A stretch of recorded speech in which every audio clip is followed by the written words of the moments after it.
സജീവ ഇപ്പോൾ കോടതിയുടെ ഭാഗത്തു നിന്നൊരു അനുകൂല നിലപാടുണ്ടായിരിക്കുകയാണ്. കലോത്സവവുമായി ബന്ധപ്പെട്ട വിഷയത്തിൽ SFIക്ക് പൂർണ്ണമായും പോസിറ്റീവായിട്ടുള്ളൊരു വിധി വന്നിരിക്കുന്നു.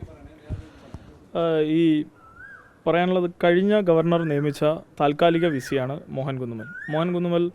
കേരള യൂണിവേഴ്സിറ്റിൻ്റെ ചാർജ് എടുത്തതിന് ശേഷം തുടർച്ചയായ വിദ്യാർത്ഥി വിരുദ്ധ നിലപാടുകളാണ് എടുത്തു പോരുന്നത്.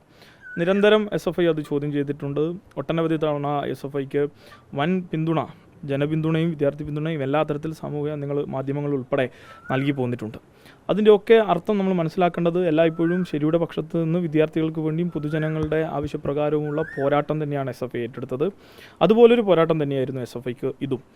യൂണിയൻ്റെ കാലാവധി ഈ മാസം 28 വരെ ഉണ്ടെന്നിരിക്കെ കലോത്സവം ഉൾപ്പെടെ 40 ലക്ഷത്തോളം രൂപ വരുന്ന പരിപാടികൾ ബാക്കി നിൽക്കെ പൊടുന്നനെ വിദ്യാർത്ഥി യൂണിയനോടുള്ള പകയുടെ ഭാഗമായി മോഹൻ കുന്നുമ്മൽ അതിനെ റദ്ദാക്കുകയായിരുന്നു. അപ്പോൾ അതിനെതിരെ വലിയ സമരത്തിന് ഞങ്ങൾ ചെന്നപ്പോൾ അവിടെ നിരുത്തരവാദപരമായിട്ടുള്ള സമീപനമാണ് യൂണിവേഴ്സിറ്റി അധികൃതർ ഉൾപ്പെടെ എടുത്തത്. അവിടെ രജിസ്ട്രാർ ഉൾപ്പെടെ മൗനിയായി കാഴ്ചക്കാരായി നിന്നു. രജിസ്ട്രാറെ നിരവധി തവണ നമ്മൾ സംസാരിക്കുമ്പോഴും അവർക്ക് ഒന്നും പറയാനുണ്ടായിരുന്നില്ല. അതോടൊപ്പം തന്നെ VCയെ കാത്തിരിക്കാൻ ഞങ്ങൾ തയ്യാറായിട്ടും VC കടന്നു വരുന്ന സ്ഥിതിയുണ്ടായില്ല. അതിനെ തുടർന്നാണ് ഞങ്ങൾ പിന്നീട് അത് നിയമ നടപടിയിലേക്ക് പോയത്. ആ നിയമ നടപടികളിലേക്ക് പോയപ്പോൾ ഹൈക്കോടതി ബെഞ്ച് ഞങ്ങൾക്ക് അനുകൂലമായി ഈ യൂണിയൻ്റെ കാലാവധി വരെയുള്ള പരിപാടികൾ സംഘടിപ്പിക്കാനുള്ള അനുമതി നൽകിയിരിക്കുകയാണ്. അതുമാത്രം ഇന്നിപ്പോൾ നമുക്ക് അറിയാൻ കഴിഞ്ഞിട്ടുണ്ട്. തുടർച്ചയിൽ കലോത്സവം ഉൾപ്പെടെ നടത്താൻ കഴിയുന്ന രൂപത്തിലേക്ക് അനുവാദം നൽകണമെന്നുള്ളതാണ് ഞങ്ങളിപ്പോൾ സിൻഡിക്കേറ്റിനോട് ആവശ്യപ്പെടാൻ വേണ്ടി പോകുന്നത്. കലോത്സവം ഉൾപ്പെടെ ഈ യൂണിയന് സംഘടിപ്പിക്കേണ്ട അവകാശമുള്ള പരിപാടികളൊക്കെയും സംഘടിപ്പിച്ച് പൂർത്തീകരിക്കാൻ കഴിയണം എന്നുള്ളതാണ്.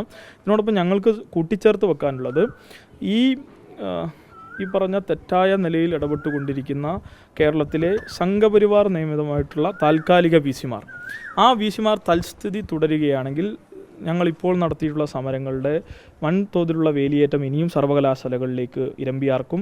അതിൻ്റെ തുടർച്ചയിൽ ഞങ്ങൾക്ക് സൂചിപ്പിക്കാനുള്ളത്, ഈ നിമിഷങ്ങളിലൊക്കെയും ഒരു വാക്കുകൊണ്ട് പോലും സംഘപരിവാറിനെ വിമർശിക്കാൻ, അവരുടെ താൽക്കാലിക VCമാരെ വിമർശിക്കാൻ KSUO MSFO തയ്യാറാവുന്നില്ല എന്നുള്ള അതീവ ഗൗരവപരവും അതോടൊപ്പം തന്നെ ദയനീയവുമായിട്ടുള്ള കാഴ്ചയാണ് നമ്മൾ കാണുന്നത്. ഈ വിദ്യാർത്ഥി സംഘടനകളുടെ സാധുത എന്താണെന്ന് കേരള സമൂഹം പരീക്ഷിക്കും, അത് പരിശോധിക്കും എന്നുള്ളതാണ് ഇതിൻ്റെ കൂടെ കൂട്ടിച്ചേർത്ത് പറയാനുള്ളത്. അപ്പോൾ ഇതിൽ 26-ാം തീയതിക്കകം കലോത്സവം നടത്തിയെടുക്കേണ്ട ഒരു സാഹചര്യമുണ്ട്. അതിനോടൊപ്പം നാടകോത്സവം നടത്താനുണ്ട്. ഇതെല്ലാം ഈ ഒരു സമയപരിധിക്കുള്ളിൽ പൂർത്തിയാക്കാൻ കഴിയുമെന്ന് കരുതുന്നുണ്ടോ? കലോത്സവം 26-നുള്ളിൽ പൂർത്തീകരിക്കാൻ കഴിയില്ല. അത് നമുക്ക് സ്വാഭാവികമായിട്ടും അറിയുന്നൊരു കാര്യമാണ്. കലോത്സവത്തിന് കൂടുതൽ സമയം വേണം. അതിനാവശ്യപ്പെടുകയായിരിക്കും SFI അടുത്ത സ്റ്റെപ്പിൽ ചെയ്യുക. വരുന്ന സിൻഡിക്കേറ്റ് യോഗത്തിൽ ഈ യൂണിയൻ്റെ കാലാവധി നീട്ടി നൽകണം. കാരണം കഴിഞ്ഞ യൂണിയൻ്റെ കലോത്സവം ഈ യൂണിയൻ നടത്തേണ്ടി വന്നു. ആ അസാധാരണമായ സാഹചര്യം ഉണ്ടാക്കിയത് ഇതേ VC തന്നെയാണ് അതിൻ്റെ യൂണിയനെ റദ്ദാക്കിക്കൊണ്ട് വീണ്ടും തെരഞ്ഞെടുപ്പ് നടത്തേണ്ട ഒരു അവസ്ഥയിലേക്ക് എത്തിച്ചത്. അപ്പോൾ അതിൻ്റെ ആ പ്രതികാര നടപടിയെടുത്ത VC തന്നെ അതിനുത്തരം പറയണം. അത് വിദ്യാർത്ഥികൾക്ക് ബുദ്ധിമുട്ടില്ലാത്ത വിധത്തിൽ അത് കൈകാര്യം ചെയ്തത് SFI ആണ്. യഥാർത്ഥത്തിൽ VCയുടെ പാപമാണ്. വിദ്യാർത്ഥികളുടെ VC ചെയ്ത തെറ്റായ നയത്തിൻ്റെ ഭാഗമായി വിദ്യാർത്ഥികൾക്ക് 1 വർഷം കലോത്സവം നഷ്ടപ്പെടുമായിരുന്നു. പക്ഷേ SFI പോലുള്ളൊരു വിദ്യാർത്ഥി പ്രസ്ഥാനം VCയേക്കാൾ കൂടുതൽ പക്വത കാണിച്ച് ആ കലോത്സവം നടത്തി തീർത്തു. അപ്പോൾ യഥാർത്ഥത്തിൽ ഈ കലോത്സവം ഉൾപ്പെടെ നടത്തി തീർക്കുകയാണ് വേണ്ടത്. അതിനുള്ള അനുവാദം നൽകുകയാണ് VC ചെയ്യേണ്ടിയിരുന്നത്. പക്ഷേ VC അപ്പോഴും രാഷ്ട്രീയ പക്ഷപാതിത്വത്തിൻ്റെ ഭാഗമായി ഒരു പകപോക്കൽ നിലപാടാണ്. ഞങ്ങൾ മനസ്സിലാക്കുന്നത്, ഉറുമ്പിനേക്കാൾ ചെറുതാണ് മോഹൻ കുന്നുമ്മൽ എന്നുള്ളതാണ്. അതിനേക്കാൾ അപ്പുറത്തേക്ക് എന്തെങ്കിലും വാക്ക് ഉപയോഗിക്കാൻ കഴിയുമെന്ന് തോന്നുന്നില്ല. ഒരു ബക്കറ്റിൽ വെള്ളമുണ്ടെങ്കിൽ അതിൽ മുങ്ങി മരിക്കും മോഹൻ കുന്നുമ്മൽ ഈ നിമിഷം എന്നുള്ളതാണ് ഞാൻ മനസ്സിലാക്കുന്നത്. അത്രത്തോളം ചെറുതായി പോകുന്ന നിലപാടാണ് അദ്ദേഹം സ്വീകരിക്കുന്നത്. സർവകലാശാല VCയുടെ സ്ഥാനത്തിരുന്ന് ഒരു സമൂഹത്തെ ആകെ നയിക്കേണ്ട ഒരു ഇഗാലിറ്റേറിയൻ മനസ്സുണ്ടാവേണ്ട ഒരാൾക്ക് ഉണ്ടാവേണ്ട യാതൊരുവിധ മനസ്സോ അല്ലെങ്കിൽ അതിൻ്റെ ആഴമോ വ്യാപ്തിയോ അദ്ദേഹത്തിന് ഇല്ല എന്നുള്ളതാണ് ഇതുകൊണ്ട് മനസ്സിലാക്കാൻ കഴിയുന്നത്.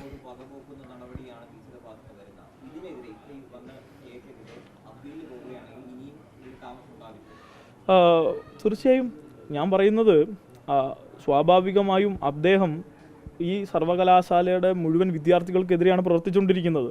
ആ വിദ്യാർത്ഥികൾക്കെതിരെ പ്രവർത്തിക്കുന്ന ഒരാളെ അങ്ങനെ വിട്ട് അയാൾക്ക് ഇഷ്ടം പോലെ പ്രവർത്തിക്കാൻ ഞങ്ങൾ അനുവദിക്കില്ല. വേറെ ആരനുവദിച്ചാലും ശരി. ഇപ്പോൾ കേരളത്തിലെ KSUവിന് അതിനോട് സമരമില്ലല്ലോ. ABVPക്ക് ഈ പറഞ്ഞ പോലെ സമരം ഉണ്ടാവില്ല, സ്വാഭാവികം. MSFന് സമരമില്ലല്ലോ. പക്ഷേ ഞങ്ങൾക്ക് സമരമുണ്ട്, ഞങ്ങൾക്ക് പ്രതിഷേധമുണ്ട്. അദ്ദേഹം എന്തൊക്കെ വിധത്തിലുള്ള തെറ്റായ ചെയ്തികൾ ചെയ്താലും ശക്തമായിട്ടുള്ള പ്രതിഷേധവും അതിനെതിരെയുള്ള നടപടികളും ഞങ്ങളുടെ ഭാഗത്തുനിന്നുണ്ടാവും. വിദ്യാർത്ഥികൾക്ക് വേണ്ടി ഏതറ്റം വരെയും പോകും. ഇന്ന് SFI വിധിക്ക് പിന്നാലെ പോസ്റ്റർ പ്രതിഷേധം നടത്തിയിരുന്നു. ഇനി തുടർ സമരം നടത്തുമെന്നാണ് ജില്ലാ സെക്രട്ടറി പറഞ്ഞിട്ടുള്ളത്. അപ്പോൾ അതിൻ്റെ പിന്നാലെ ഇപ്പോൾ യുവമോർച്ച വൈസ് ചാൻസലറുടെ വീട്ടിലെത്തി ഐക്യദാർഢ്യം പ്രഖ്യാപിക്കാനും തീരുമാനിച്ചിട്ടുണ്ട്. അല്ല, BJP പ്രഖ്യാപിക്കണം. ഇപ്പോൾ രാജീവ് ചന്ദ്രശേഖരനോട് ഞങ്ങൾ ഓപ്പൺലി ചോദിക്കുകയാണ്, അവർ ഈ പറഞ്ഞ താൽക്കാലിക VC-മാർക്കൊക്കെ പിന്തുണ കൊടുക്കുന്നുണ്ടോ? ഉണ്ടെങ്കിൽ പറയട്ടെ, നിങ്ങളുടെ അജണ്ടയാണ് എന്ന് ഞങ്ങൾ ആവർത്തിക്കുന്നുണ്ടല്ലോ. ഇതുവരെ അതിനോട് ഒരു ആക്ഷനും വേണ്ടിയിട്ടില്ല. ആ അജണ്ട അവരുടെ തന്നെയാണ്. അവർ ഈ പറഞ്ഞതുപോലെ കോൺഗ്രസിനും ലീഗിനും വീതം വെച്ച് കൊടുത്ത് സെനറ്റ് സിൻഡിക്കേറ്റ് കൊടുത്ത് അവരുടെ താൽക്കാലിക VC-മാരെ ഇവരെയൊക്കെ നിയമിച്ചതാണെന്നും അവരുടെ രാഷ്ട്രീയ ചട്ടുകങ്ങളായി ഇവർ പ്രവർത്തിക്കുകയാണെന്നും ഇതൊക്കെ BJPയുടെ അജണ്ടയായി ഈ കേരളത്തിലെ ഉന്നത വിദ്യാഭ്യാസ കേന്ദ്രങ്ങൾ തകർക്കാനുള്ള ഇടപെടലാണെന്ന് അവർ ഒരിക്കൽ കൂടി സ്റ്റേറ്റ് ചെയ്യാണ്. അതൊന്നും കൂടി ഉറപ്പിച്ച് പറയട്ടെ.